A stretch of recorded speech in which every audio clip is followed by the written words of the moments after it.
I'm excited because I honestly think that Shut the fuck up, bro. We haven't even. It's starting. Oh man. Oh man, we're quiet. All right. Countdown.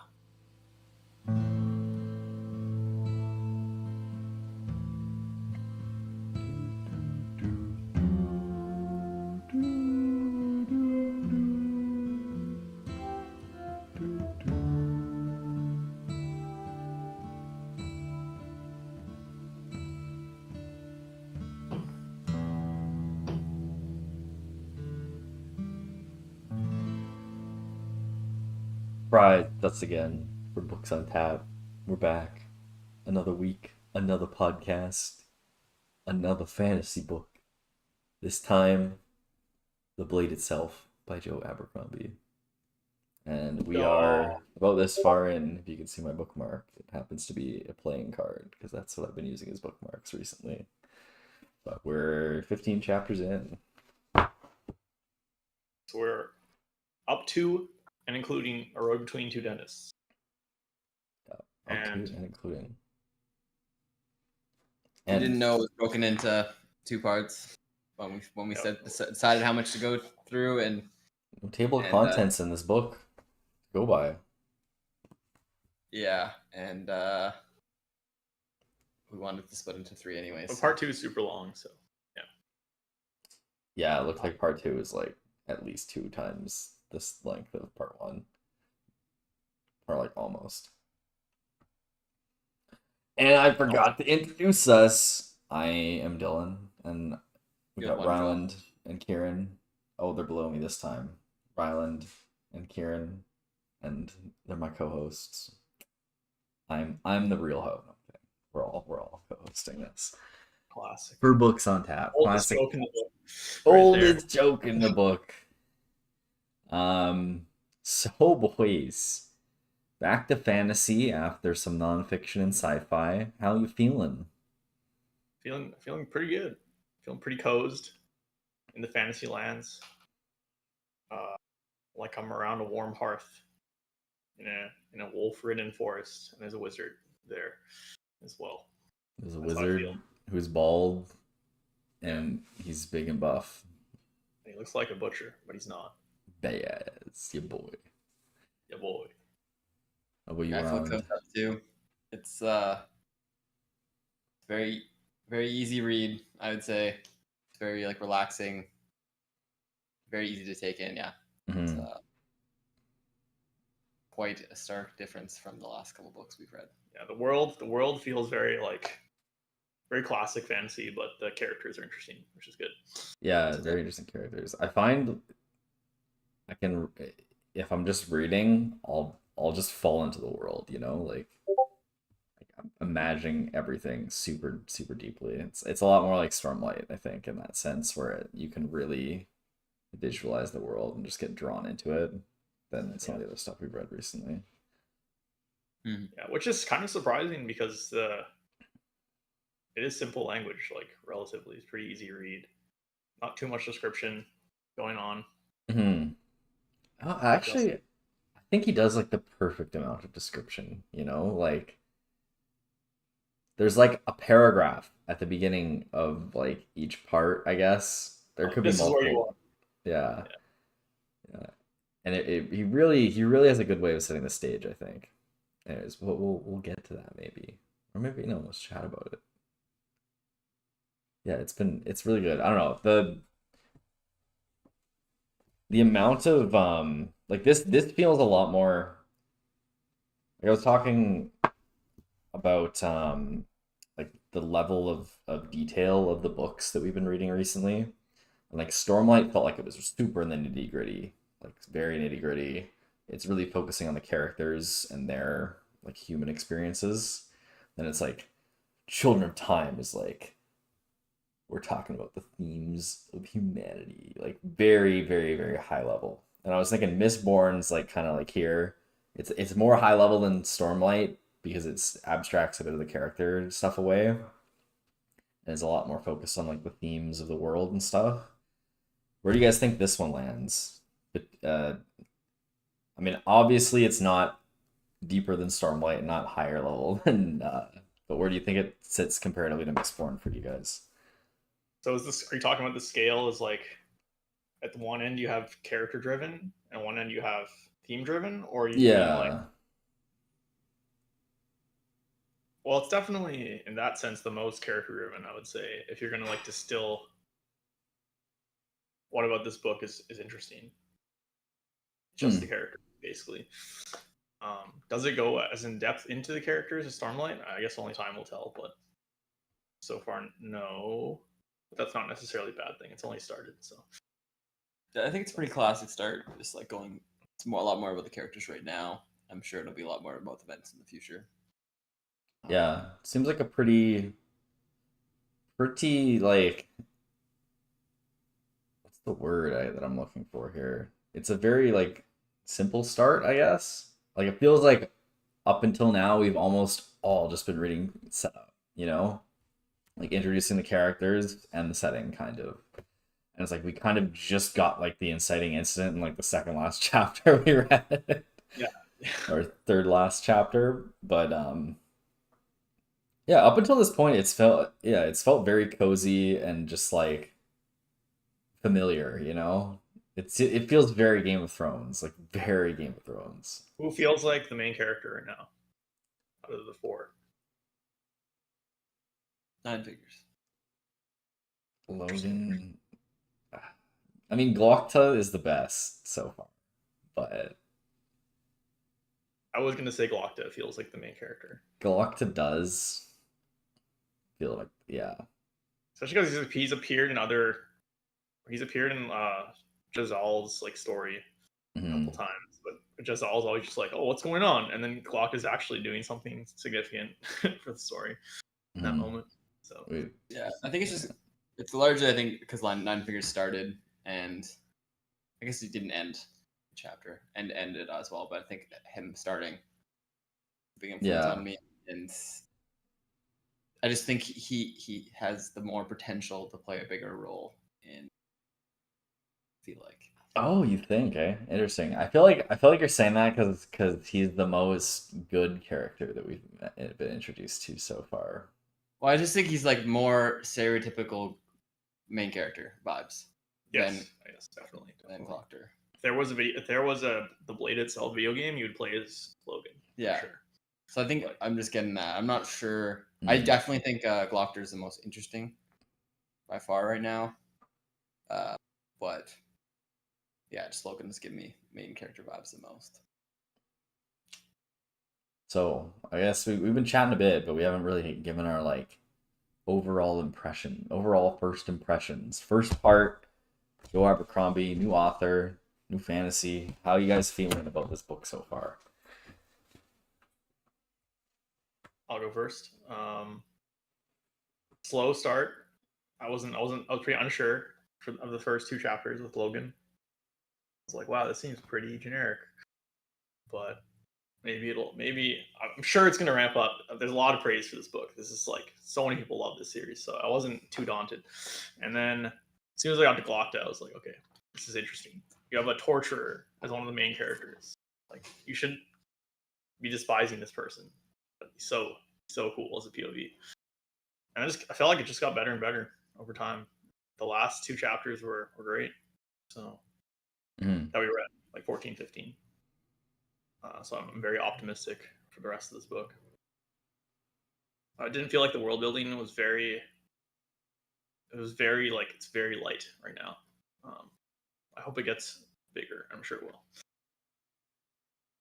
I think that if I heard that this book's a lot more about the characters and then like a lot more about events, but so I'm sure there will be a lot more. Will be more world building, but I'm sure that I'll fill out more in future books. Yeah, I was very surprised by the start. I was disappointed by it, and I felt it was like a little too silly for me. I don't know. It's really odd. It reminded me of like Emperor's New Groove. Like, I don't know if you guys watch that show as a kid. Like, it's just like overly silly, and I was like, I don't know. I was just so expecting like such intense like. I think it's just because we also came from like a nonfiction and Children of Time that like my mindset was like so intense that having this like goofy start was like just really did not expect it. I'm sure I'll grow to appreciate it more. Right now, I'm still well, still odd. It doesn't sit well right with me. It still feels like a really weak start. But yeah, I agree with Kieran. It's getting better and better every chapter. And the complexity is getting more there, and like I don't know, it just seems like the writing's getting better. The characters are getting more interesting, and the plot's getting more interesting. I think I really am excited about for the next part. I It's definitely very character driven right now. I think I see a lot of potential in the characters that we've seen. I thought Glockter was awesome. I thought there's a lot of potential for Nine Fingers, and that's true, like the mage dude and Baez. Yeah, yeah. No, I'm really excited, and then, yeah, it's just so easy to read it compared to like the nonfiction book and even Children of Time, and like almost like yeah, it reminds me of like I guess kind of like Mistborn in the sense just how easy it is to read. But it is even more so just like classic fantasy. Just throw it, we know this world, and so it's very comforting just to hear about it. We've read this world before. Yeah, Yeah. I'll agree the first chapter was a bit rough, I think. The one with Logan hanging off the cliff it was just like too just generic fantasy for me. But the second chapter with Glockta was what really sold me on it. Because I picked this book after I had read the first two chapters. And after the Glockta chapter, I was like, okay, this is really good. I'm really liking the character moments in it. Yeah, I'd say I've really enjoyed it so far. It feels very comfortable. Like the way that you opened it, Kieran, it's like I'm by a warm hearth is so what this book feels like, I think. Um, it's really interesting coming back to this after reading Stormlight, which I think is a lot more like modern fantasy compared to this. And even Mistborn feels a lot more modern fantasy than this so far, at least. Like they were both tackling a lot more interesting themes, I guess. Part of my hesitancy about this book so far is I'm not really sure what the themes are. Like I don't really know where the book's going yet. Um but I'm interested to see where it's going because the characters are really interesting, right? Um and yeah, overall the like Glockta's every time I hear Glockta's internal dialogue, I know I'm about to get something so good, like such an insightful like look into the current situation or something, all that. He's great. Uh, but yeah, overall, I think up until this point, it's really been a lot of intro, and I'm not sure how I kind of feel about that. Sorry, now he's being a bit of a, he's being a cutie here. Um, yeah, the intro, yeah, it's been a bit slow, I think, but it's also been like nice, and you kind of needed the character intros. But yeah, if I had like one, yeah, sorry, go ahead. I was just saying, like, it feels like we're still getting settled in the world, and like nothing's really moving that much. Yeah, it feels very generic fantasy so far. Like every fantasy I've ever read, there's a kingdom. The king is old, and other people run the kingdom for him, pretty much. And then someone dies, and then the Northmen invade. Yeah, the Northmen yeah. invade, and it's like, okay, I've read this before a billion times. I hope it's a bit more interesting, you know. Oh, I mean, apparently it is. It does have a lot of the stereotypical tropes, but then it has a lot of like really cool twists. I think the theme, what I'm getting from it, and what I like, just maybe I just from when I like researched the book a bit, is how it's not clear cut. Like someone's actions can make them look like a bad person, but you know humans are complicated and there's a lot more going on it's a lot more difficult. It's hard to, you can't just judge a book by its cover, and like the moral struggle, like what's right and what's wrong in different situations is very, very difficult to know. And I think we're really setting it up for that because like Logan's, I guess, come off as a decent person, but like he's explained how awful a person he was in the past. And I'm sure we're going to see a lot more of that brutality before we see anything else. But I'm sure we'll see a lot of brutality coming up soon. Glocter's torture. That guy. I'm bad with the names because with the audiobook, I don't know. I find it's a lot easier for me to remember names when I read them. But interesting. the other gentleman. Sorry? Oh, interesting. I don't know. I would have thought it would have been the opposite. I know. Severed? Sorry, I'm talking about the generic, like the knight guy. That's the other point of view. Yeah, the other point of view. Giselle. He's a complete asshole. Yeah. That was that chapter with the sister was. Yeah, like everyone's like really bad. Everyone's awful people, and like and then the mage guy is a dick too. Like kind of.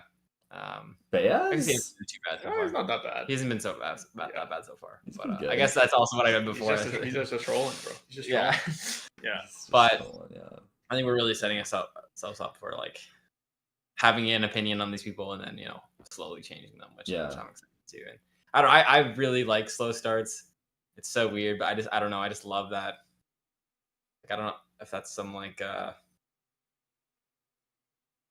don't want to say the wrong word, but just I don't think it's maybe a good habit, but just like me, like predictability. I think I really appreciate that at times, and I to start a book off, I really like a slow start. It's relaxing, getting into it, getting to know the people, and then starts happening, and then it starts ramping up. Like when it's too quick, it's like you kind of get lost and you don't care as much. I feel like, and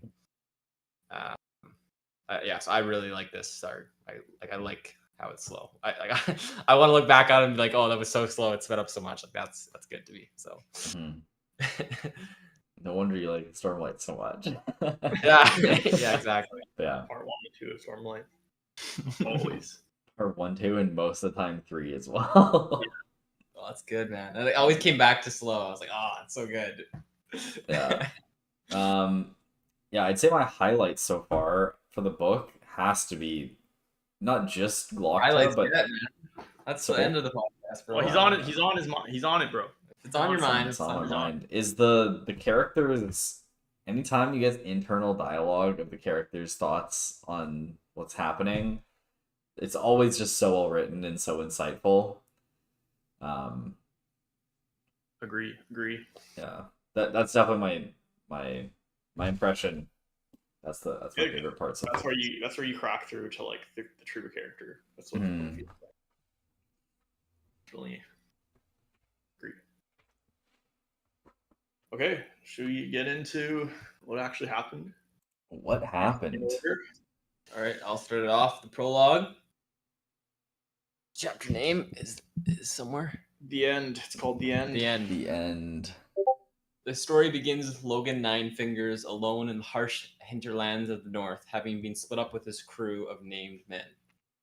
He is being chased through the forest by a horde of Shanka, a bestial wild creature reminiscent of orcs or trolls, often referred to as a flathead.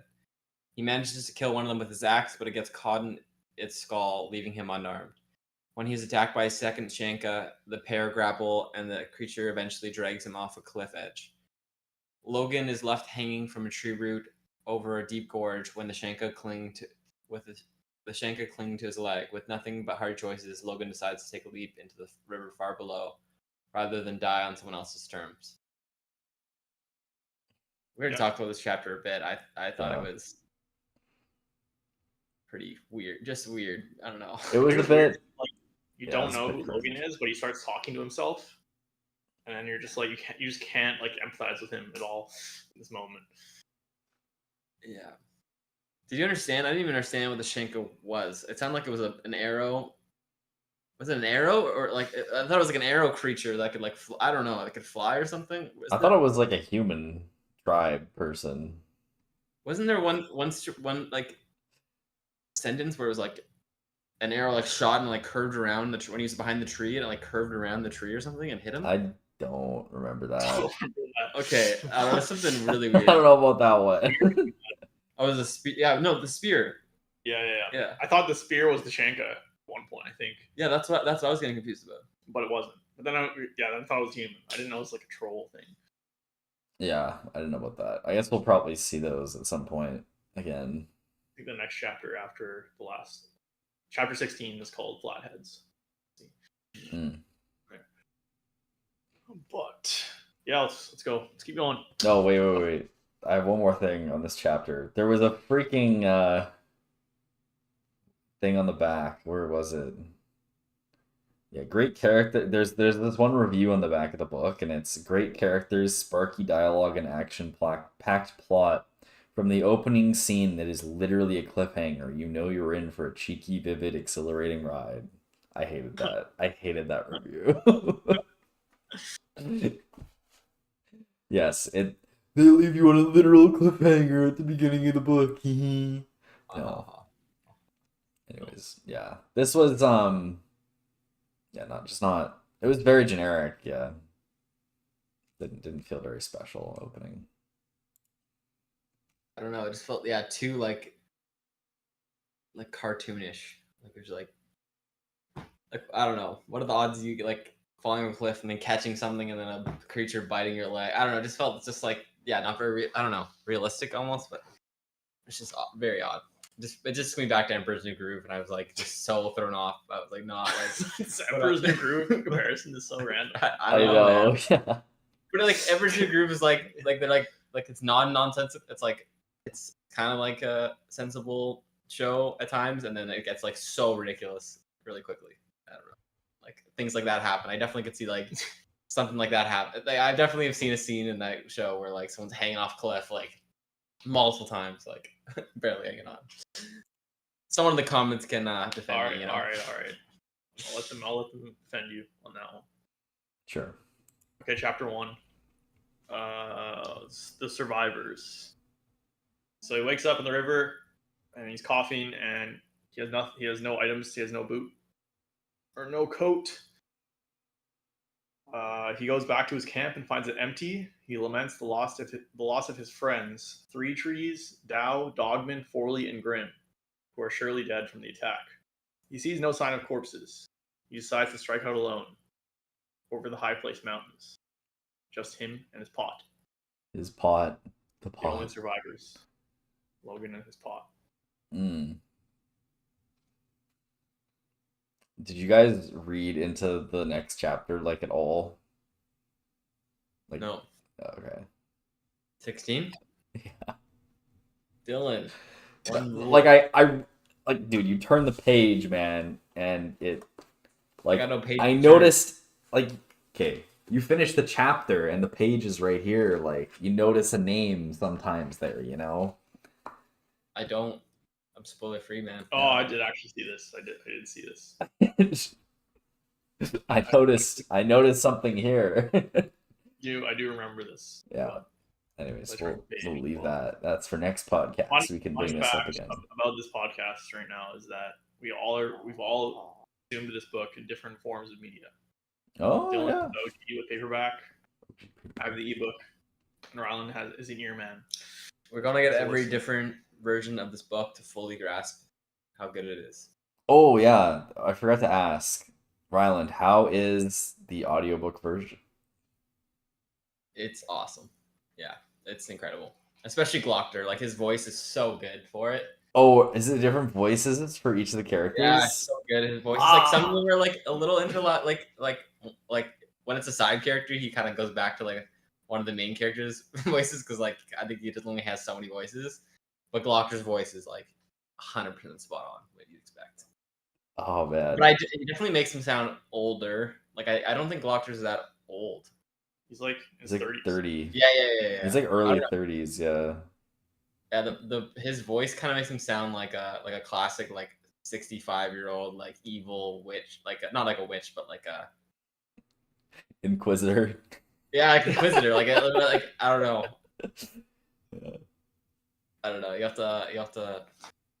I'll play it for you. Oh, perfect.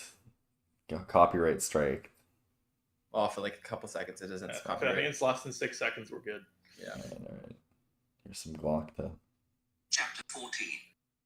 Old salt water, rotten fish, tar and sweat and horse shit. And horse shit. Absolute dog water. Dog man horse shit. Dog man.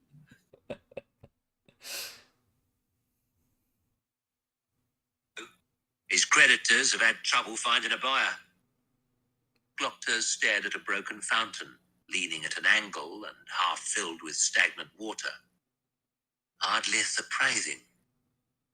Severard Does he have a lisp? Yeah, like kind of like a list of like weird, like Hardly surprising. so that one of the stairways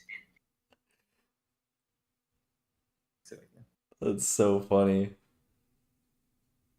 Hardly surprising. Wasn't that intense? It was that. Okay, maybe you can listen to the recording over here. It sounded like that over the mic. along in front, tuneless whistling vaguely audible from behind his mask. Not prone. Perhaps we are the unpleasant things. Perhaps the acts are ours. How big is it? yeah, I don't know. Doesn't he sound old? Yeah. Perhaps. I think he just sounds British. Maybe. I don't know, but it's really good. It definitely like throws me in Inquisitor vibes right away. I'm like, Interesting. and when he's talking to the prisoners and like having discussions, it's just yeah, it's just so easy to picture what's happening with. It really throws me into the scene with his tone of voice and I've really enjoyed it so far. I think the voices are really good and he captures the moment really well. Nice. Definitely. That's sick. Ember Yeah, does that not- sounded really cool. Like it. Yeah, Ember definitely gets one thing to be reading while you're in a room with someone, which is already like antisocial, but it's another thing to have noise canceling headphones on. That's another level. So You're Ember, just in there like chilling with the headphones. well, Ember and I are going to bed, and I'm like, I always read before bed, so now I'm listening to audio before bed, and it's like just, and that's like when she likes to talk, so it's like, it's just, usually I'm like read a page and we talk for a minute and then read a page, but now it's like, can't do that, so it's been a process. But yeah, that's the one thing that's definitely downfall. It's very hard to be multitasking in any shape or form while listening to the audiobook. Yeah, that's fair. It's hard to like pause and stuff. In social settings, yeah. But yeah, it's good. Nice. All right. With that little, let's call that out of the way. Maybe we can move on to chapter 2. Chapter 2. Chapter 2. Oh my God! Look at this goddamn Oh. summary. Jesus Christ. Glockta tortures a fat Guild of Mercers dude named Ruse. Summarized? Well, Yep, done. done. Yep. Yeah, that's meets what this. He meets with Superior Kalen. Yeah. Kaline, Kaline. Severard, Snape. We meet your boy Practical Frost. Practical Frost, man, the best character. I loved it so much in the last chapter that we read. Yeah, when they just go in and he's like There. just sitting in the dark the whole time. And they're like, "Were you sitting in the dark the whole time?" And he's just like, They're like, "Sometimes I worry about you." I know they're like torture. They're like professional torturers, and they're like, "I'm concerned for you, man. Yeah. Shouldn't be sitting in the dark." Yeah. He's so weird. He feels inhuman. Yeah. The Like, I can't picture him anything. Like, I can't picture him as a human. I don't picture him as a human. There's one part where Glockta tells a joke and Severard laughs, and then Yeah, Frost like smiles a little bit with his eyes, and then Glock is like internally like, oh, I must have been a fucking knee slapper. I thought it was the for opposite. Frost, I thought he was stone cold, and I thought he looked stone cold, and then like the Glocker just heard like, huh. like a Yeah. small one. But his facial expression just stayed the exact same. And then Yeah. he's like, whoa. That's fire. Whoa, that must have been funny, yeah. Yeah. I Yeah, don't know. man. This chapter was like brutal with the whole with Glokta walking down the stair. Like that was such a good opening for Glokta having his battle with the stairs. It just really like, man, going Yeah, down you those never- stairs was like a whole chapter battle. Like, This book never lets you forget that Glokta is in constant pain. It's like, yeah, it's well done in that respect. man has no goddamn toes on his right foot. And no toes, got a limp, and no teeth. He's got some teeth, but none of them are lined up. Yeah, they're all useless. Do you guys think that your jaw can go side to side? It's like if they're not aligned, you can just move your jaw to the side and shoot. I don't know. For all we know, his jaw is probably broken permanently. So. Honestly, probably. That is a good point, though, Ryland. I did not consider. I'm not. I was thinking about it. I was like, if my teeth weren't aligned, I'd just move them over a little bit and my jaw over a little bit. I don't know.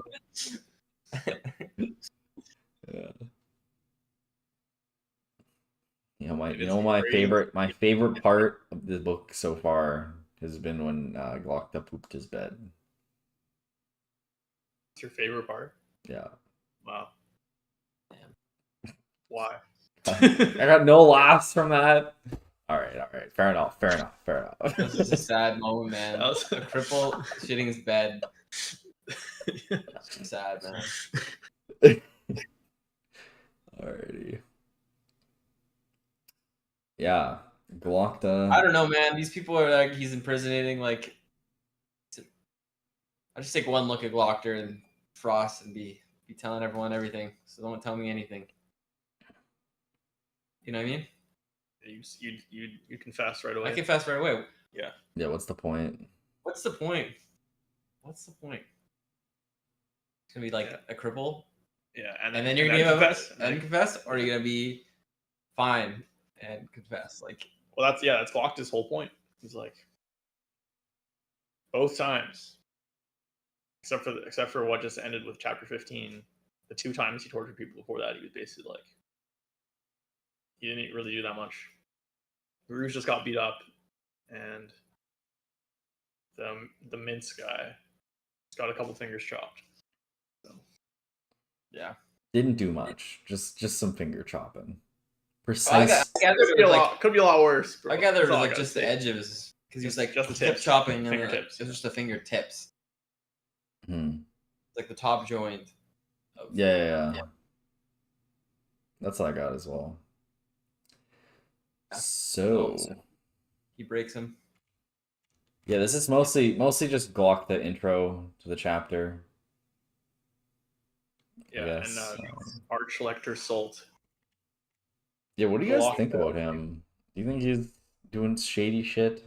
I mean, probably, but like, Definitely, there is everything associated with Glokta is shady. You know, yeah. they're maximum corruption. They're just finding people and making them confess things they haven't done. Hmm. What I gather is everyone's done stuff though. He pens a confession. You don't Well, think those people? I don't think the Ministry of Mince guy was legitimately. Yeah, I don't think they were. The Ministry of Mints. The only reason that the Arch-Lector wanted him to confess was because he was in line for a seat on the High Council. Yeah. Yeah, you're right. Yeah, I don't know. Torture's just awful.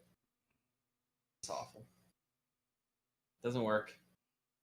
Because even if you're not guilty, you're gonna say. Oh stuff. no! Apparently, he's been evading the tax. He's been evading taxes. It says in the description here.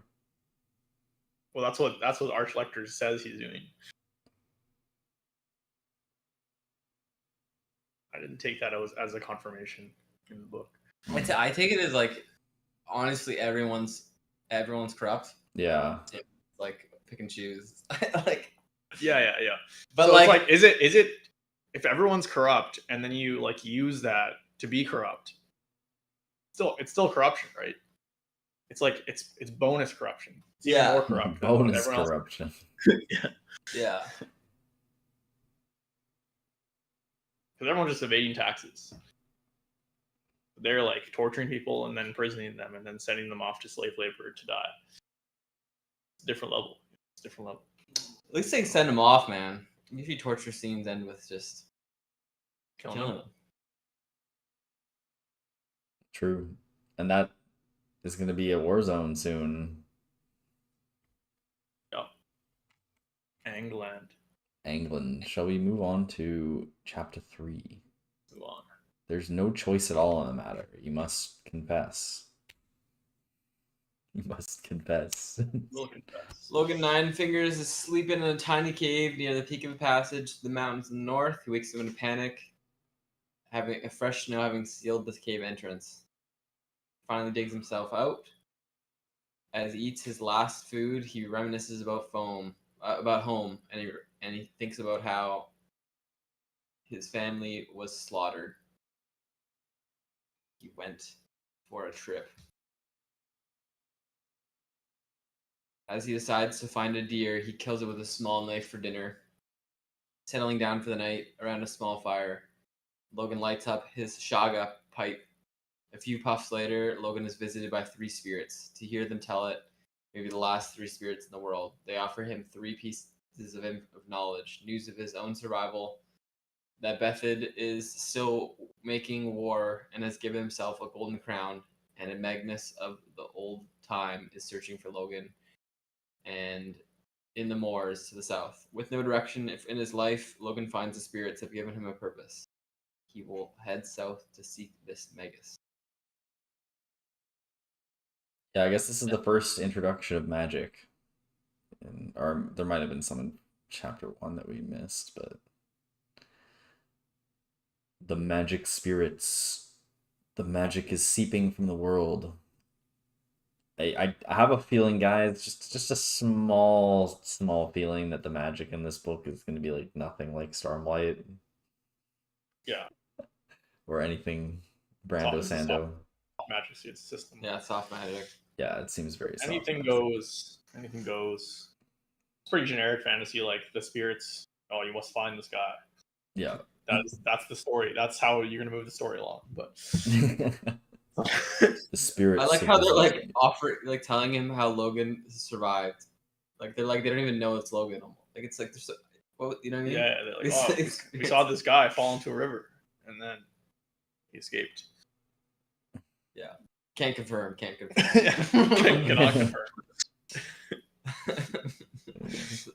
Possible cap on that. Yeah. The Bethod's still making war and giving himself a golden crown. No foreshadowing there at all. Nothing happening there in the north. Definitely not. Okay, the north. Okay. How do you guys feel about the soft magic? Kind of fits with the general vibe of just like that cozy fantasy world that we all know and love. Mm-hmm. Yeah, I think it would, just based on the writing style right now, it would be weird if we started had like a chapter long explanation of some magic system inserted into it. Yeah. Never set in stone for the rest of the series. So it's like when it was like Logan just like breathed fire on some guy's head. yeah. I reread that like 4 times. I'm like, wait, what? He sucked up the fire. Yeah. Yeah, for later. Logan's... Yeah, I haven't read enough fantasy to know yet, but I have a feeling I'm going to be frustrated by the soft magic for the first little while, and then I'm going to get used to it, just because we just had Stormlight Archive, which was hard magic, and I think soft magic's frustrating because like you never really understand what is going to happen. But I think that's kind of cool because that's what magic is, you know. But then hard magic is frustrating in that sense too, because like you're trying really hard to figure it out because you know that there is logic to it, and when it doesn't add up fully like how you think it should, then you're like frustrated because you're like, oh, they messed up. They're not following their past rules.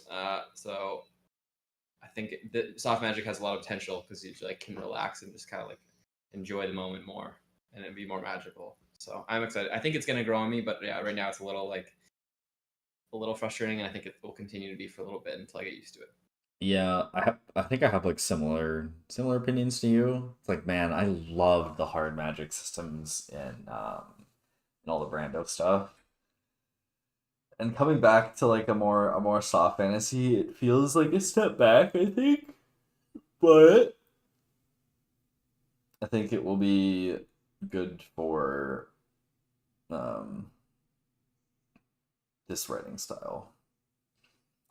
Although I will say the magic system in Game of Thrones is like probably the worst part about it. So I hope like this has been very analogous to Game of Thrones so far, and so I hope the magic and system here ends up being more interesting than the Game of Thrones magic. Yeah, That's about where I'm at, yeah. I hope it doesn't like not too many cop outs are made from out of this match. Yeah, hopefully I hope there's not too much like unexplained stuff. And although it does seem like some of that might be explained soonish, or we've already kind of gotten some hints about that with the tapestry or the mural. Seems to be something about there seems to be like some myths about it, and it seems like that's actually in reality because Baez is part of the myth, like some of the old magi. It's like studying the same. Yeah, so hopefully we get some like actual like explanations for how things are the way they are, even if it's not like a super hard system. Yeah, I think it's better if it's like it'd be a bigger deal if the magic system was extremely powerful, but right now it seems really weak. Like he said himself, like it's a lot weaker than it used to be. Mm-hmm. Like it's just being portrayed as not like it's not gonna be OP, like just destroying everyone in like an instant. Like, Yeah, it's like magic's like they've set it up that magic's leaving the world. It's not like it used to be a bigger thing and now it's not. Which is cool. I kind of like that idea. Although we haven't seen too much of how that has like affected like society, I guess. But I guess we might see that. yeah, we got to get the classic squire like training to be like a junior magi, training to be a full magi and like learning the struggles. Malachus Quaid, the apprentice. That's Yeah, pretty Malachus, yeah. yeah, the classic. Is he though like gonna be that like, or do you think that they have to be born into like? I guess if you're an apprentice, that says he is. Yeah. I think he'll be able, yeah. That's cool. I hope he gets a point of view and we get that. Yeah, I hope we get some Malachus. Those are always such interesting chapters, learning about the systems and. All right, shall we? All right, Jezal it up. Jezal Dan Luthar is a rich asshole who is taking fencing lessons with the King's Own. His rich family, his father has paid for everything that he is, and we open with him playing cards with his friends, and him taking all the money from just basically like a normal citizen who's not rich, and taking 2 months worth of wages from them and enjoying it. Then he goes to train with Major West and Varuz. They lament about his terrible attitude and his lack of interest in training, and they talk about the contest, which a couple months from now he'll be having a contest with supposedly the best sword fighter in training, and everyone thinks he's going to get his ass kicked by that guy. What else happens in this chapter? Jezal sent to do a long run to the tower and back, and he has to get back to the Varuz and West before they finish their game, or else he has to do it again. Then they run into what's his face, Practical Frost, and Everard. arresting Sepden Tufel. Yeah. And then they end up Locked her dragging the guy away. West. And they have an awkward interaction and leave. And Giselle goes home super drunk. Mhm. What happens in the chapter? Okay, this Who's was gonna win such the a contest? fucking good card game. This is like the best card game chapter I've ever read. Really? I loved his like insights into all the dudes at the table and their like little like intricacies and stuff. And totally sussing them all out. It was good. Like, oh yeah, his internal dialogue. Like, it's not about the cards. It's about reading people. Hmm. Yeah. Yeah, that part I really like that.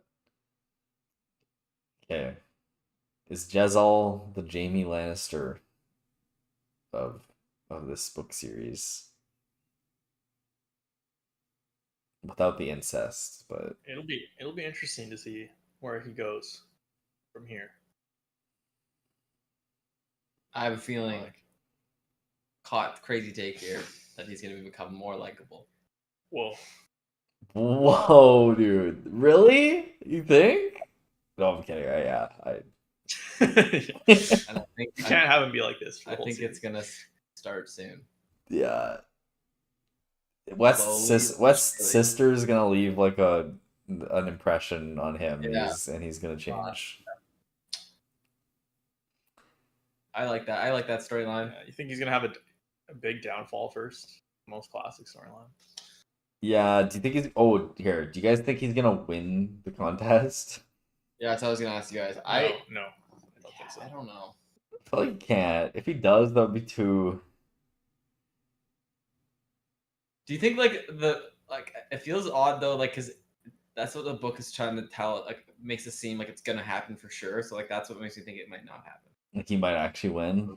Yeah, and like I feel like Yeah, because there's like some other random comments from other people that have been like he's actually pretty good. Yeah, that Yeah, that like- one comment really got me, Yeah, where he was like, "Yeah, you know, he really does actually have the talent for it. He's just not applying himself." And I'm like, that hasn't really been shown in any of these chapters that he's Oh, I'm talented at wondering if all. he's like been like a jackass like this for like his whole life. So he's like half-ass trained for so long that he's actually like really good. You know what I mean? Maybe. Like that's what I could see. And the other guys like maybe started to train like really hardcore, but only a few years ago, and he's just been doing it for so long that he's like. No, I don't think so. He hasn't done it for that long because he just entered the fencing program. Yeah. Something like that. Was that his first time like with this trainer, or was it the first time ever doing fencing? I think he mentions he doesn't even like fencing, or like his father just wanted him to do it. Oh, I thought I got the impression it was like a new trainer, but I didn't. Yeah. Yeah, I think definitely like there's definitely going to be something with Glockta and Jezal where excited. Jezel's Yeah. going to learn some stuff and come to some like conclusions about his like inner like struggles, I guess, after talking with Glockta. I And think. he's also really good at reading people, which we learned in the card game. So that's a huge advantage in a fencing match. Mhm. You could see some really like, I don't know. I wouldn't put it off that he wins it. Yeah, it's a good setup because there's a lot of barriers. Him being an asshole is a barrier to him in a lot of ways because he's really good at reading people, but also he has so many like terrible assumptions about everyone, about anyone who's less rich than him, or he feels is unimportant. Like when he's like listening at the door to the sister, Oh. he's like, "Oh, she must be fat. Oh Yeah. man, she's coarse." And then she's like, he sees that she's beautiful, and then like everything changes. Like it's stuff like that that makes him interesting to read, but like can't be So rooting for bad. this guy at the same time. So yeah. Ridiculous, man.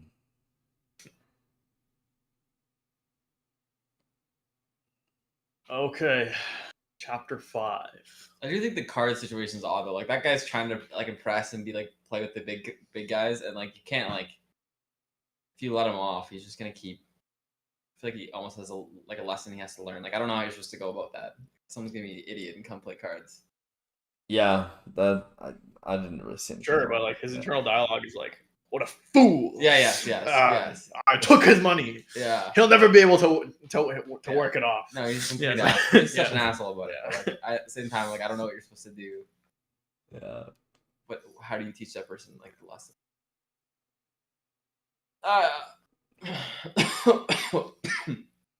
Yeah. So after snapping up Tupel in front of Jezel and his other guard buddies, they start working fast to get the Art Collector his confession, and they start chopping his fingers off until he decides to confess. And Glockta goes on about how and then Severard's like congratulating him. He's like, wonderful, exquisite cut. Beautifully cut as he's chopping his finger off, and it's a bit uncomfortable, but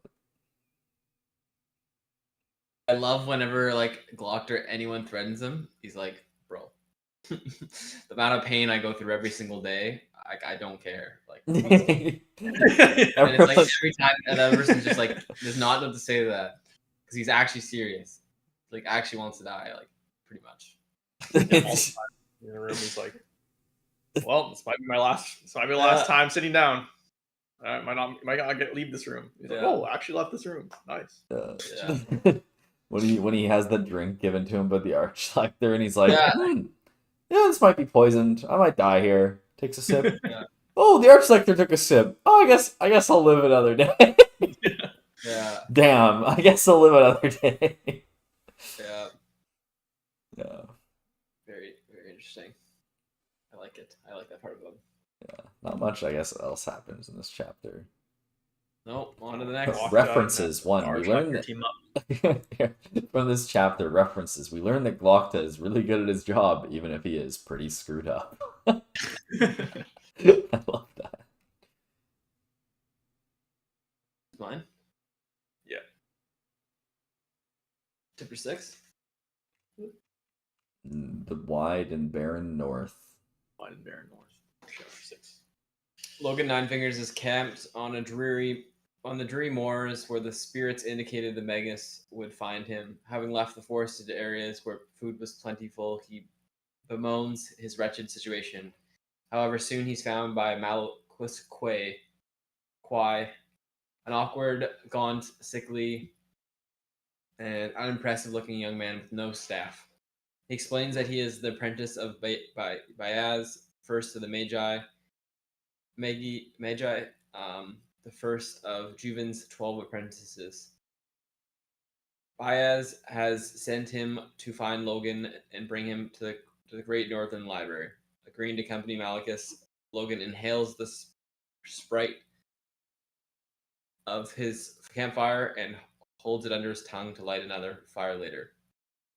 As the journey heads south, Malchus relates some of his personal history. He comes from an old empire to the west where he studied with the Magus Zacharias, fifth of the Juvenis' apprentices, before joining Bayaz in order to earn his staff. He also begins to fall sick from the hardship of his difficult journey. Then suddenly 3 bandits confront the pair, intending on robbing them. Logan springs into a reluctant action and kills the trio and a 4th hidden assailant. He uses the fire sprite under his tongue to light one on fire. With the fighting over, Logan's only interest is taking the better boots from the antagonists. Yeah. So here we learn Logan's, or I guess we don't know, learns past this chapter, but he's at least kind to Malchus, and Malchus is like appreciative of him. So like at this point, we're like, damn, Logan's like the only good character in this whole goddamn book. Yep. And still like the most generic and classic storyline is for Logan at this point. Yeah. Like, you have the fallen warrior who like looks super weak and bad, and he has no friends, and he is confronted with some bandits on a road, and then he shows how skilled he truly is. Kills them all.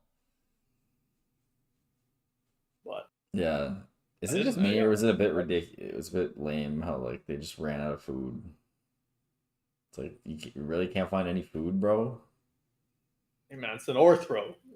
Like, Cold. Like Malachus didn't prep for this shit. Like No, he did. He was just an idiot and almost Yeah, killed that's them right. both. Like freaking, he had 2 horses, and then one of them got away somehow, and Yeah, then in he a got storm, one yeah. more, and then like he didn't bring enough food. Like, I don't know what he's doing, man. He's just His pack horse got away yeah, with all his food. yeah. Mm. How did he get away again? In a Said it went away. storm, I think. Yeah. I think he Idiot, lost it in a man. storm. Like you'd think he'd turn back at that point too, you know? Yeah, you'd think. I guess he couldn't return to Bayaz's. I failed. My horse ran away. I guess so, but but it's ridiculously close to dying. Like this is Yeah, that was intensely close to death. If Logan didn't like hardcore carry him for 40 miles, he'd be dead. Literally as fuck. carried the man back home. Literally carried him for 40 miles. All right. Chapter 7, fencing practice. Another sparring session between Colum West and Jazal Dan Luthar. Feigning tiredness, West baits the younger and quicker fencer into overcommitting. Then he comes on strong. Before Jazal knows it, he's on his back. Varuz shakes his head in disgust at the weakness of Jazal's defense and adds even more leg strengthening to his training. As they take their leave, West relates how if he hadn't won the contest as a commoner, he would never have risen as far as major. But if the noble-born Jezal could win, he would surely rise high as Lord Chamberlain, High Justice, or even Lord Marshal. Jezal snidely points out the exception of Sandan Glocta. They're interrupted by a messenger ordering West to a briefing with Lord Marshal Burr to discuss the likely war in England with the new king of the Northmen, Bethod. West enlists Jezal's help in entertaining his sister. Major West's sister, Ardi, turns out to be far more than Jezal bargained for. She twists him around her finger with her beauty, clever comments, and light touches. They spend a pleasant afternoon together seeing the sights of Adjua. Jezal, who usually takes advantage of foolish common girls, is completely disarmed by her and reduced to a stammering of well-known historical facts. At the end of their walk, they run into Sandan Glocta. Ardi knows him well from his visits to their home in England, where he used to fence with her brother and always won. Glocta seems genuinely touched by her sympathy for his health. That was a beautiful moment. Glock just wants some love, man. Dude, and then Glock, the next chapter is Glock just like stabbing him, and fucking making out with her. Yeah, Everyone cheering. Yeah. Oh god, dude. Yeah. I'm reading that and I'm like, this is fake. This is in his head. Like Yeah. Yeah. Artie's really good. I like what she's doing right now. Yeah, she's definitely like playing him for a fool. Like Yeah. She's too smart Yeah. for him. yeah. Like, you think she's genuinely playing her, or just like? No, I think she's genuinely like conning in some way, trying to con him in some way. Like there's no way she doesn't know she's fucking beautiful, like, and that she's flaunting everything around. Like I think she's toying with him, but I'm not sure if there's anything genuine in it. Like, I think she's playing a fool on purpose for sure, but I'm not sure if there's anything genuine behind it. Like, because like he's transforming every minute that he's with her. Is he though?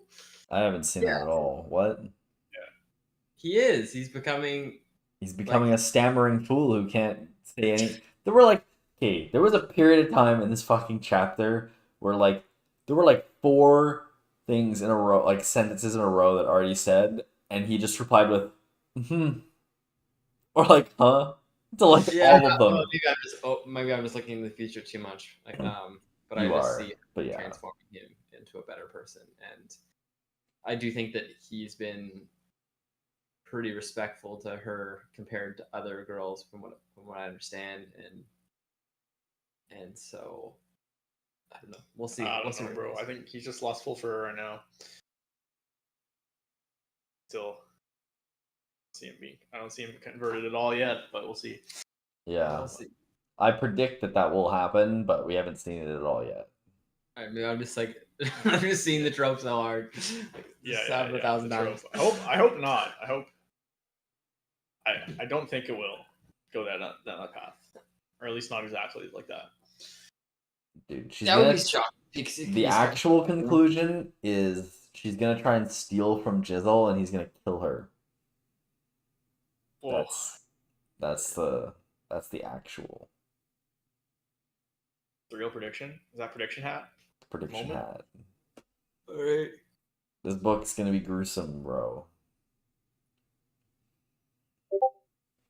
Have some sort of down. Maybe he's gonna he's gonna win the contest, but he's gonna kill Artie or something. There's gotta be some sort of negative aspect Definitely, yeah. to it. There's that like comic there on the left side of the summary. I've seen that in multiple different spots. Is there actually a comic for this book? Yeah, there is. Really? Yeah, I think so. Oh, that's so cool. One of us should have the comic. Oh my Well, it's god. not gonna be the writing won't be the same. It'll be reduced. Yeah. Oh, it'll be reduced. Yeah. That'd be kind of cool though, to be following along with the comic kind of. But That could be cool. Alright. we could always when we finish the book, or when we finish the book or the series or something, then we could like get the comic book and rip through it.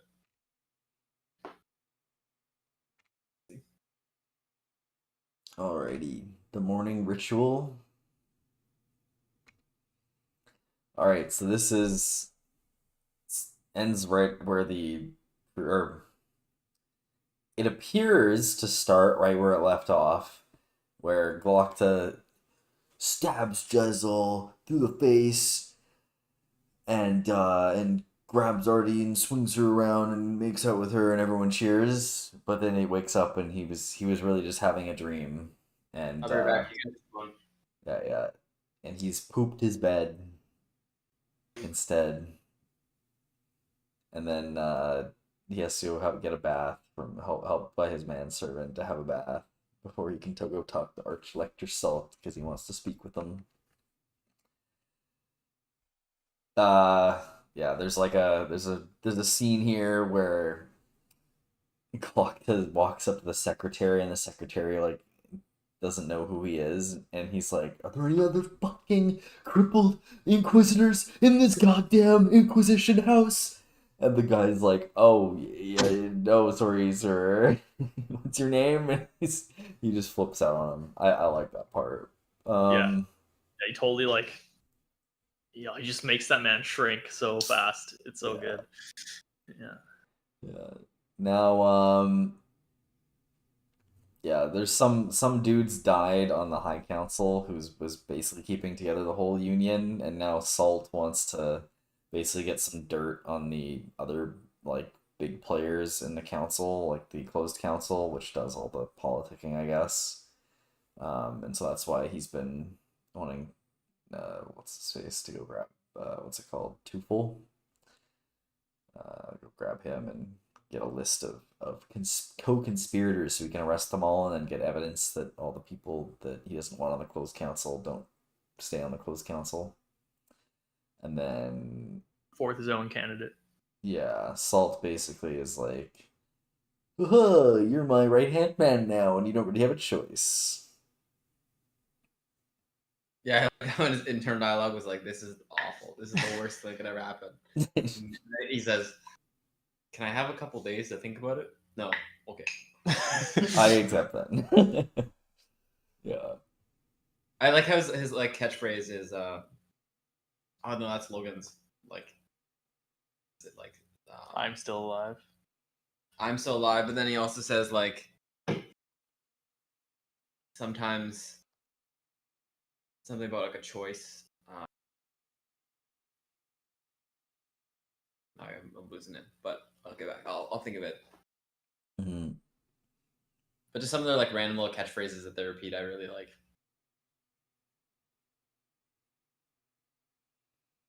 So we got some. This is the first, I guess, big politicking kind of portion, or we actually get some insight into the politicking. I don't know. It feels like Glocta is on the fast track storyline, and everyone else is just kind of just living. They're living their life. Mm-mm. Yeah, that seems to be the case for sure. I would agree with that. Yeah. Glockta's fast tracking the political like background stuff that's gonna cause all the events to happen, and everyone else is just chilling. He's doing the like side quest chain, the political side quest chain in the back. Yeah, it's like you're playing Baldur's Gate, and everyone else is doing like the follower quests, and Glockta's on the main quest. Just on the main quest, yeah. See, that's why I feel like he's the main character right now, man.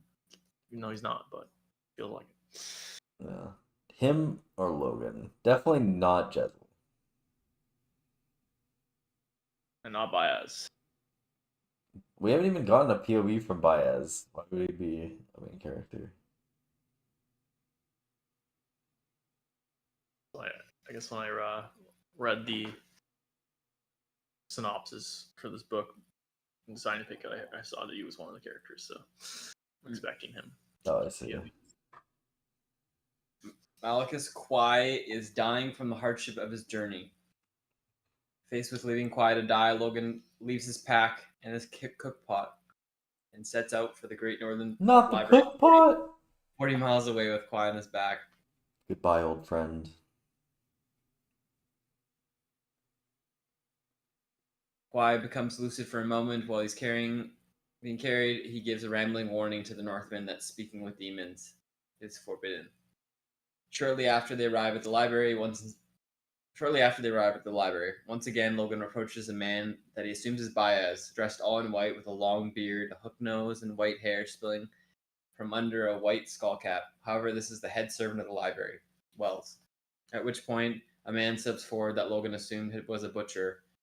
Baez seems about 60, bald with a close-cropped beard, a stony hardness, and an air of command. He seems surprisingly unconcerned about Kwai's health and intensely focused on Logan.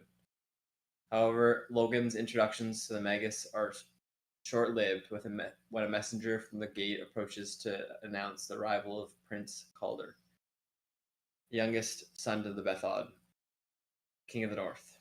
Logan and Calder seem to know each other well.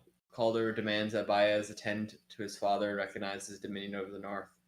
Baez laughs at the petty kingling with a wave of his hand, chokes off Calder's heir. Releasing him before he expires, Baez prompts Calder out of the library, humbled but no less angry. Baez casually turns back to Logan and invites him to take his leisure with the library. He has the same like Glockter, like I don't care if I die any moment now. That's what I get from Baez. Baez? Yeah, his interactions with people, I just feel like unless he's extremely confident in his power. I think like, he's super confident. Guess so. I don't get the same thing as Glockta from him. He just seems like very flippant, and because he's had so much power. Yeah, I guess he just has a lot of power. Maybe He's like an ancient being. Yeah, it seems to be that he's like a man of myth and legend. Wasn't that intense? Magic. No, he silenced two people. He silenced the witch later on. It's true. Yeah. Mm-hmm. Yeah, I guess here we see Logan, or we hear about Logan's past here, which is very fucked up. I guess he's like killed the most people probably of like anyone, apparently. And definitely getting attack dogs next round. Yes, on the kill streak. Was it on this? Was it? I don't think it was in this chapter. Was it? Yeah, it was. Or maybe it wasn't this chapter, but this chapter he was talking about how he didn't want to leave Kai to die, and he was reflecting on the first time he had to leave someone. We could hear their screams on the wind miles after they'd left him behind. I really like. Yeah, I have a quote from the part where he leaves him, or Quay thinks he's gonna leave him behind. That was so good. Mm-hmm. If you leave me some food, perhaps after you get to the library, someone will come. No, Logan, setting his jaw. I need the food. Quay made a strange sound, somewhere between a cough and a sob. Logan then leaned down and set his right shoulder in Quay's stomach, pushed his arm under his back. I can't carry you 40 miles without it. Yeah, that's a cool moment. Yeah. It's like, You knew he was gonna take yeah, him. yeah. They're, like 3 paragraphs of like describing. He's like, I've had to leave so many people behind in my life. This won't be any different.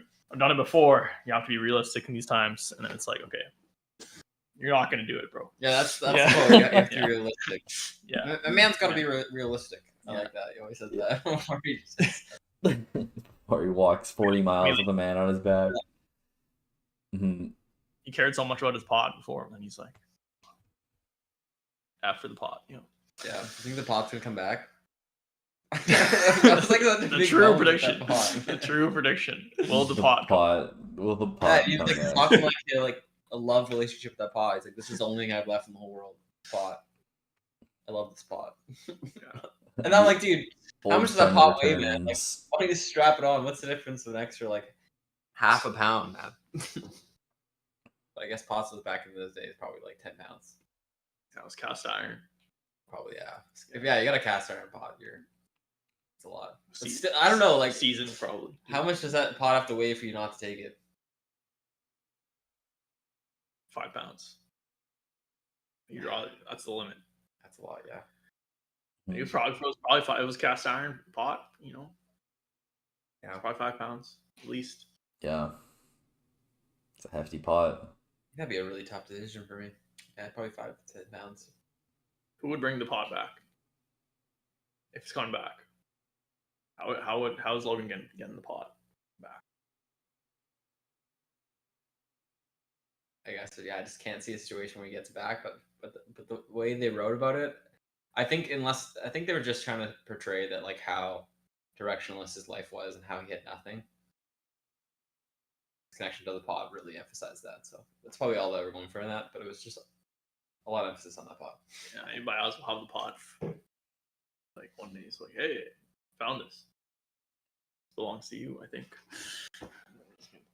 Yeah, like a weird magical moment or something. Yeah.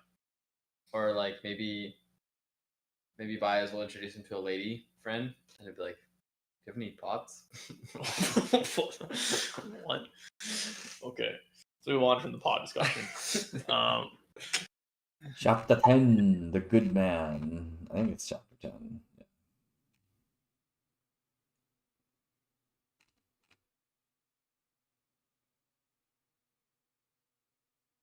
I think it's you, Kieran. Okay. Major West stands guard in the audience where people are meeting with the Lord Chamberlain, Fortis Dan Hoff, who represents the High King of the Union. The first man to come in is a poor farmer named Goodman Heath, but he's immediately turned away. He's immediately insulted and then turned away by the Lord Chamberlain. The next in line is the Magister Coster Dan Colt of the Guild of Mercers. He accuses the King's Inquisition of a plot against them. Hoff shows him no more respect than the farmer and leaves him spluttering and indignant. Then a delegation from King Bethod of the Northmen is ushered in. 2 warriors and an older man called White Eye Hansel. And Fenris the Feared, a massive giant of a man, swathed in a rough brown cloak. Hoff treats them with a modicum of respect and offers them an audience with the king in open council. Then Yoru Sulfur, a former apprentice of Magus Baez, is the last man to come before the Chamberlain. Hoff is expecting to be entertained by a fake Magus, but Sulfur gives the kind of proof that brooks no argument, and announces that Baez intends to return and reclaim his former place in the Union. Hoff is clearly shaken by Sulfur and grants him a private audience with the closed council. Ordered by Hoff to keep the Magus' appearance quiet, West trudges out to find Goodman Heath sitting despondently outside. West empathizes with the poor farmer and gives him some money. West's a pretty good guy. Yeah, I liked, trainers. Yeah, I liked when the dude asks him like, "What a disgrace! He's an absolute disgrace, isn't it?" And he's like, "Yeah, it is." But in his internal dialogue, he's like, "Yeah, you're the fucking disgrace, turning away that farmer." Brutal. That guy was such an asshole. Yeah. I did like, and then he's like, I guess it is a cruelty, but it's fair that he's just awful to everyone at least. Yeah. I really like this chapter. I thought it was. Did you guys believe for a second that Bethud was sending them for peace? The gift was obviously not a peace gift. Yeah. No, this chapter and the next chapter where this follows the follow-up chapter on this is so good. Probably, I think, two of my favorite chapters. Just in terms of like quality, like enjoy and like, just the quality of writing and it was very good. This is kind of what feels like the story's really getting going. Yeah. Too. Mm-hmm. Yeah. Agreed. All right. Who's on the list? You're on the list. I'm on the list. We're all on the list. Hopefully not, because everyone on the list is dead. That's kind of the purpose of this chapter.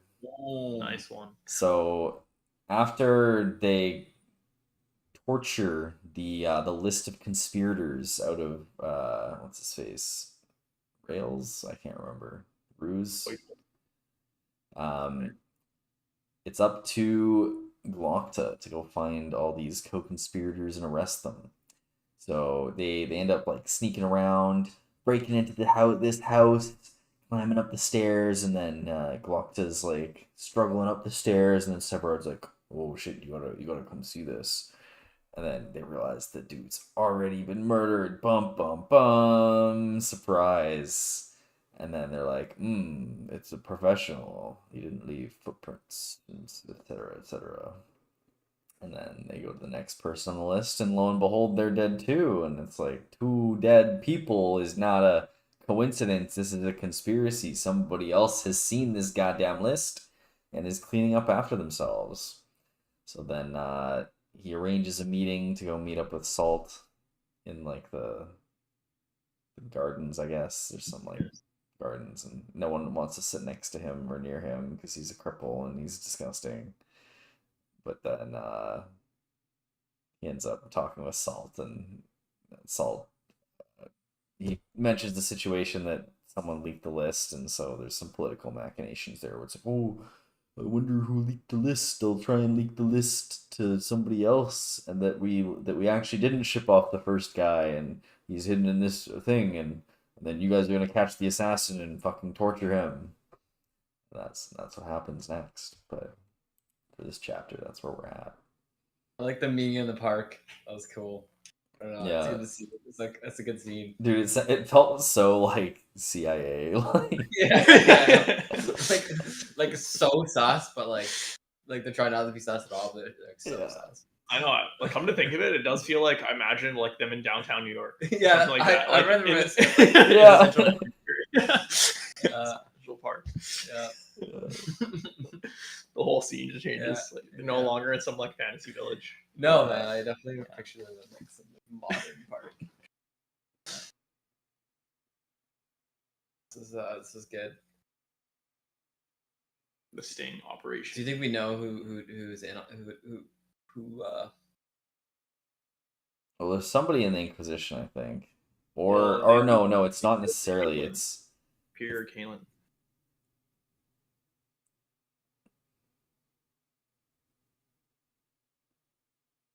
Isn't it? Oh yeah, wait, who's Kalen and who's Salt? I thought they were the same person. No, Kalen is like, I guess he's the direct boss of Glocta, and the Archlector is like he oversees the whole Inquisition.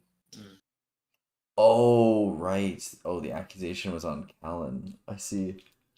Yeah, and he was the one that was like, what's it called? Like bribed basically by Glocta. Yeah, that's the first chapter, or the second chapter. So he's kind of compromised. I think he probably got yeah. But He's gonna rue the day he didn't shut down Glocta.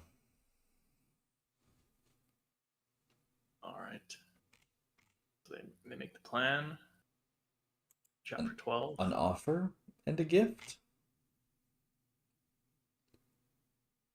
Another training session is underway. This time with Giselle and Valruz.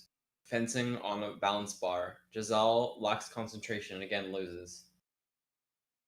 When Varuz tries to draw Major West into his scolding of Jazal, West is also distracted, probably fretting over his sister. Varuz stalks away after assigning yet more training exercises.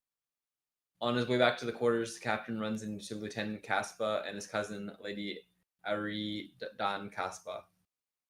Lady Aris has something of a reputation as one of the Union's richest noble heiresses, but Jazal finds her pale, skinny, and insipid. Unlike RD, who he is increasingly infatuated by, he behaves quite rude and dismissive of her. Later, Jazal stands guard duty in an open council. It is clear that the Union's government is dysfunctional. A few powerful noblemen even bother attending. When abrasive Lord Hoff brings the council to order, the representative from De Koska call for more troops and money to defend against the Gurkish. The city of De Koska is on a narrow peninsula bordering Gurkle, with impressive defensive walls which previously withstood a year-long siege during the war. The request is angrily dismissed by the England representatives, where Northmen infest their borders. Hoff disregards both and says that the situation in the north will soon resolve itself. With that, the befuddled King Gustav arrives, followed by the Northman delegation. White-Eye Hansel brings an offer of peace between the Union and the North, but only in exchange for the territory of England. As the room erupts, Fenris the Feared removes his cloak, revealing his massive frame and tattoos covering half his body. He stabs himself in the arm with the dagger to show he feels no pain, and then challenges anyone in the Union to a duel for England in the Northern tradition. Hoff refuses outright, dismissing the Northman, who leaves issuing threats. The Union may soon be at war. Also, Jazal says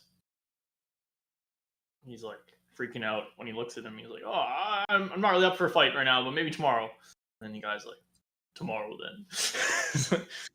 Then Hoff's like, "No, you're not fucking not, bro." Yeah. And there's also no wound where he stabbed himself. It's really weird. Do you guys hear? Oh yeah, he heals Yeah. instantly. Yeah. Yeah, he seems This guy's OP. a monster. He seems OP. He's the final boss. It's like Frost He's on insane. steroids. Frost on steroids, yeah. Fenris the Feared. I like that. Like, I've heard of that before. I'm not sure if it's actually legitimate in history, but like, instead of two nations fighting each other, they'll send a champion to fight each other, so then the civilians don't have to kill each other. That's a cool idea. It's a cool idea. Well, it's like way better, man. Like, it's just like so often, like in wars, it's cool to send all their troops to die, like, you know. And I mean, yes, one so many person people die. dying is better than many people dying in a war, but like it's still, I feel like that's Pretty- never going to be like a. But I feel like then it's like your guy loses and you're like, "Fuck this, man. We're going to war with you." Yeah, honestly, yeah. It's true then, but I think Yeah. then you run the risk of getting a lot more enemies because you didn't follow the code. You're going to war with them anyway. Yeah. Yeah, but from other nations? Yeah. I think that's what usually keeps people in line in those situations. Anyways, fun, interesting, good chapter. That was really good. Chapter 13. Yeah, it's like the king here is like, dude, like what the fuck?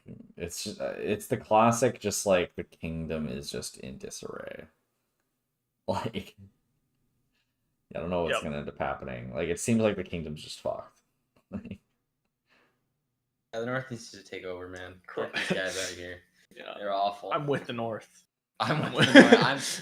Hashtag I'm with the North. Yeah, get out of here. These guys suck. hashtag King Bethod. He seems pretty cruel though. Seems cruel, but he's at least orderly. Is he? We'll see.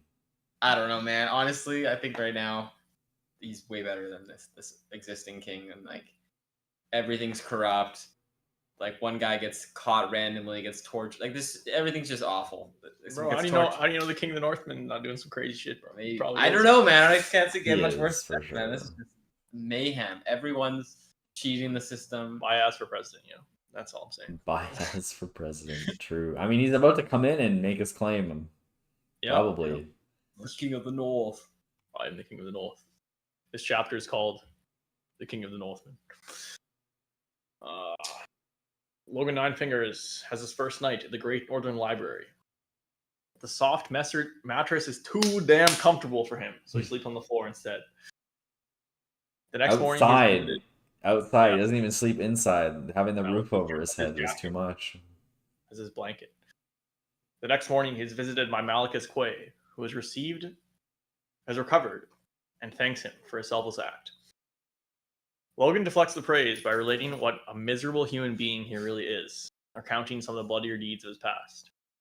And Quay is randomly chill with this. Soon, Baez arrives and pointedly sends Quay back to his studies. After Quay leaves, Baez mutters under his breath that Bethad is coming. Then they go downstairs, and Baez gives Logan a longsword. What was made by Canedius, the master maker himself. Awaiting Bethad's arrival, Logan peruses Baez's library, including Juven's Principles of Art, another book by Juven's brother. Baez furtively sets the second aside as containing a different sort of knowledge best left alone. Beth soon arrives with his son Scale and a self-proclaimed sorceress, Korib. Baez mocks her powers. Bethad demands to know where Baez stands in his planned war with the Union.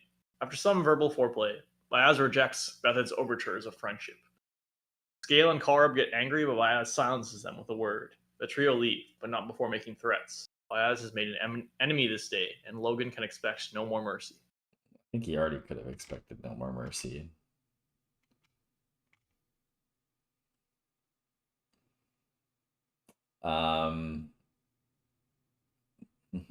The blade itself is dull. Is dull? Yes, did you guys not catch on to that? The title of the book's The Blade Itself. I remember the blade itself being also Malachus Quay said that when he was so confident. Did he say that? I remember the blade itself was when it was the blade itself is dull. When he was describing the sword. With the sword, yeah. Yeah, this is gonna be Logan's weapon for the rest of the series.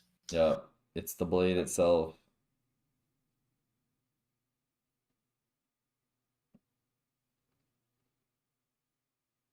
Yeah, the blade itself was dull. Wow. I thought that was a funny way of throwing that in there, calling the book dull yourself. The blade itself. I totally missed that. I skipped over it too. Yeah. What else was here? Yeah, I guess Bethad seems. I mean, we got some of his history with Logan here, where he let Logan live for some reason, which definitely not foreshadowing there. Also, the book. The other book's definitely going to be something at some point. Yeah. And the hidden dark arts. The hidden book of the dark arts. Yeah, classic. Avada Kedavra, chapter 20. Yeah, Avada Kedavra, chapter 20. Yeah. Yeah, Baez was trolling a bit here, eh? With Bethad. That was a good troll. All right, I'll join you. Nice. All right, let's go. I lied. You motherfucker. Yeah. Dude, Scale seems like just the worst. Seems like a really just one-dimensional evil guy. Villain. Yeah. Who do you think was going to win, him or Logan, if they fought? Obviously, Logan would have to win. Logan. But who do you think would actually win? Logan. One-on-one battle, yeah. Scale's too full of himself and probably not even great. I don't know. That's why I want to know, the stats. It feels like Logan is being portrayed as he used to be extremely powerful, but now he's really old. He's getting older, and like I don't think really, maybe, but I hope not. I hope he's still like in his pretty close to like decently close to his prime. They can like mess like. Well, mess he him was up. like running on 0 calories and cold and wet, and he just destroyed 4 people on the road. So yeah. All right, the last chapter of this podcast is A next. road between 2 dentists. Is this me? Yeah. Oh, do I get to do my favorite chapter? Severed leads Glokta through this mansion, and that they've been using to spy on within the Inquisition until they've uncovered the what's it called? The snake. Yeah. They've captured the assassin who tried to kill Ruse, and they're about to torture the fuck out of him until he tells them what's up. And it's a road between 2 dentists because they're underneath the mansion on one of the main roads, and on one side of the road there's like the best dentist in the land, and he's like super good, and then on the other end of the road is Glokta lives there, and Glokta, he's also a dentist, but the kind that removes your teeth very painfully. Such a good opening evil villain speech to the captive. Yeah. This chapter was really good, I thought. Glokta's internal dialogue here was like just so well written. Like at first I was very like, what's going on here with the with like this mansion? Like he's just so infatuated with this mansion.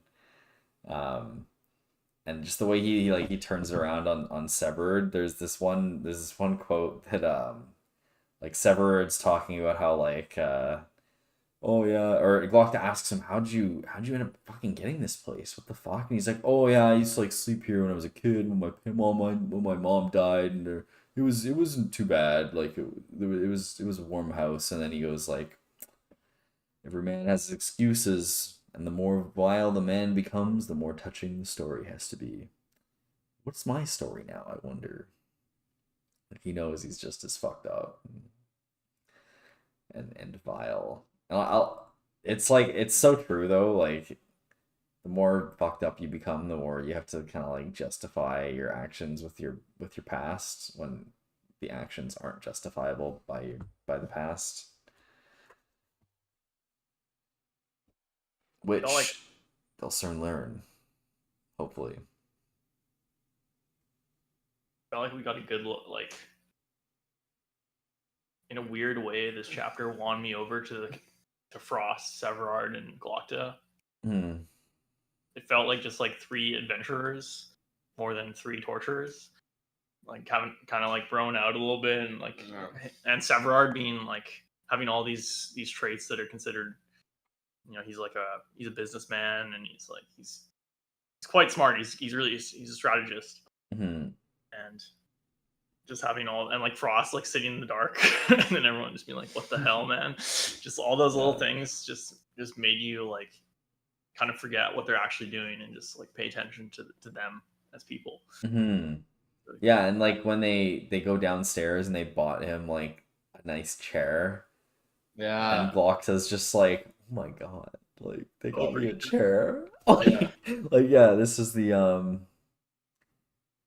oh, this is fine. You shouldn't have. He held his leg down on the stool. It was the least we could do, said Severard. We did well from your friend Ruse, very well. You've always seen us right, and we don't forget that. It's like they actually are caring, I guess, about each other. Yeah, and then Glokta's internal dialogue right after, he's like, you spoil me. And then his internal dialogue, my boys, where would I be without you? Back home in bed with mother fussing over me, I suppose, wondering how she'll ever find a nice girl to marry me now. It's like, oh man. The self burns, depressing dialogue from So many slow burns. Oh. Yeah, I like how they each have their own traits that help the team, and no one's fighting for power. Like Locke is like, oh, I might be like working for Severod in the future. Like that'd be fine with me. Like he doesn't care. He's just like, yeah. I really like that. They're a good trio. And then Frost is just in his own world, but they seem to respect him, which is good. Yeah. And like actually concerned for him, like the dark thing.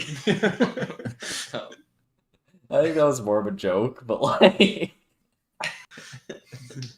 but yeah.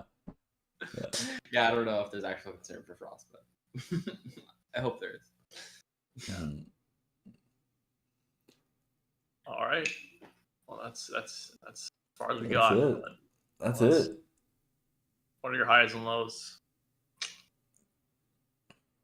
The low's the opening chapter. That was, yeah, Definitely my low. you have to. Weak. It's the most obvious. So weak. I don't understand how he could publish that, like, and the rest be so good. It is an odd choice.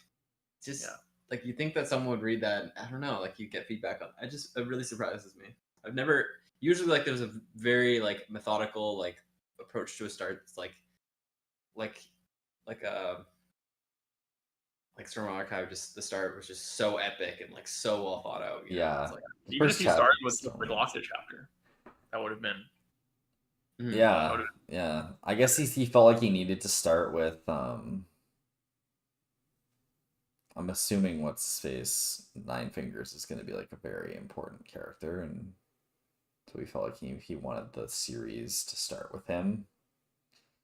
It was just kind of unfortunate that like you kind of need to know a bit more of his backstory to really care about what's going on with him. And it wasn't a really great opening for the world, I think. Like all the things we said.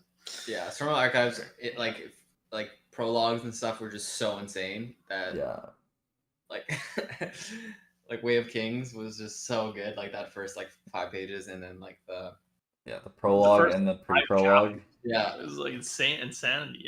Yeah. Specific.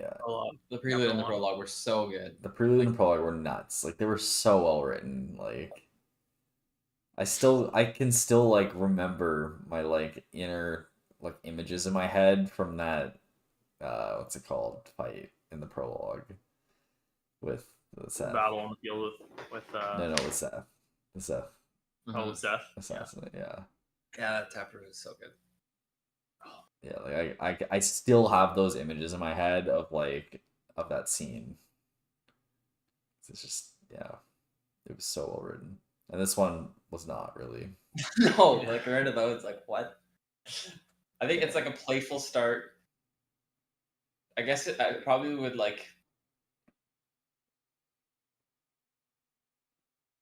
it maybe grabs the largest audience maybe. Yeah, it's an action-packed opening. Like it's a lot of action. If you like action, you'll like this. It was just a bit cheesy and not super well described, I guess. I didn't think like that was kind of confusing. Highs though.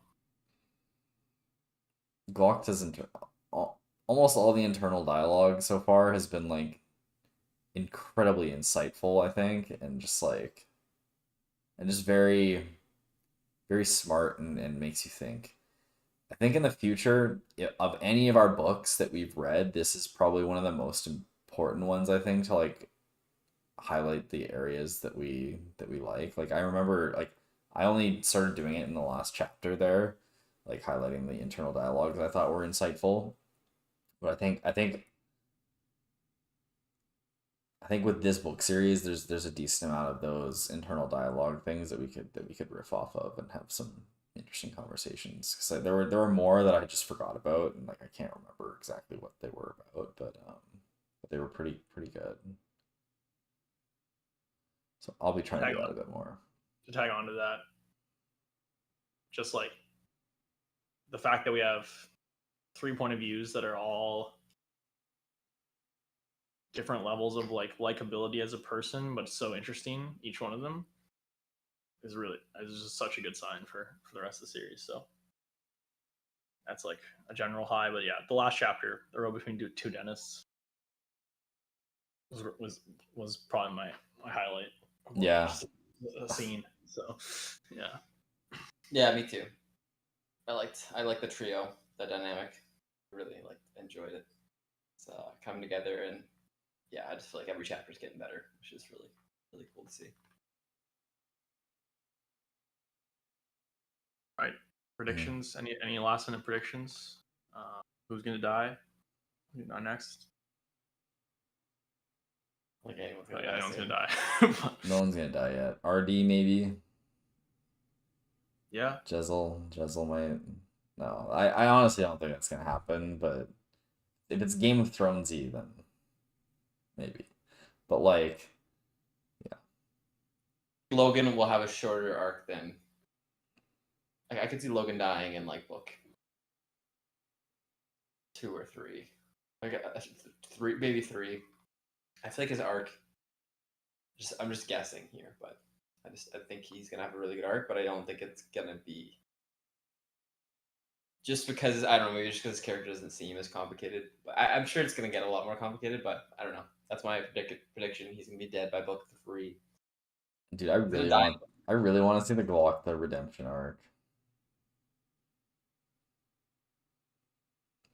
We're gonna get the redemption arcs from everyone. Yeah. Redemption and downfall. Repeat. Or it's inevitable if you read about someone for like a really long time, like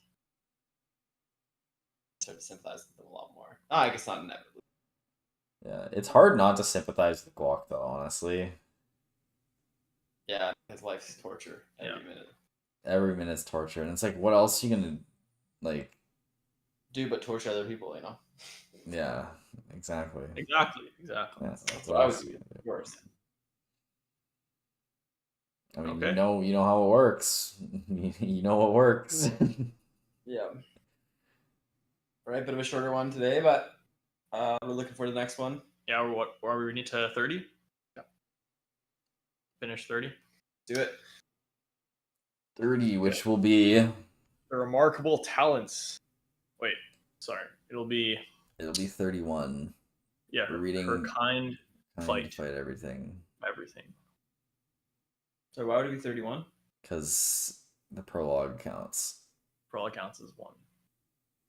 In our estimation. Yeah, but there's only 44 chapters. Oh, the third one will be shorter, I guess. But good. Okay, wait. Her Kind. We'll figure it out. Where's? I don't want to look through all this, but we'll see. Yeah, we can finish that one. The Remarkable, or the Her Kind. Yeah, Her Kind Fight Everything. Sweet. And the pod there. Cool. We got any more? We got what are some of our others? What's favorite movie moment, boys? Favorite movie moment.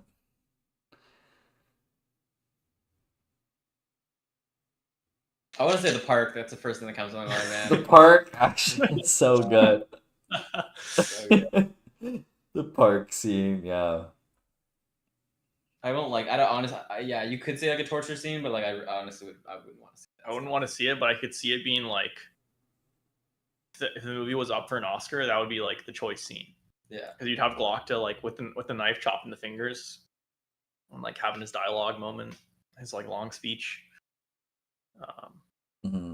See that being like the make or break scene for an actor.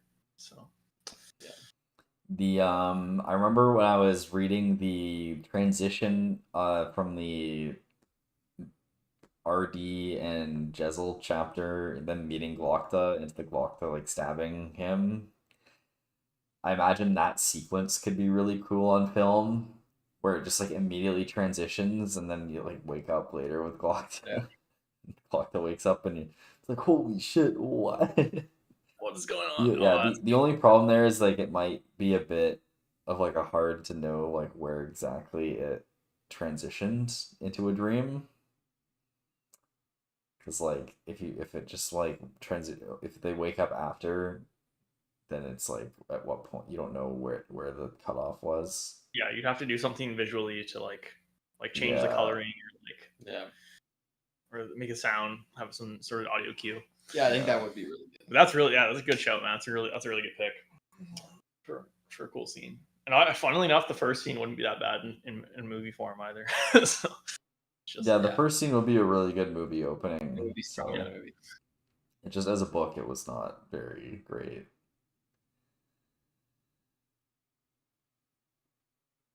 Okay. Cool.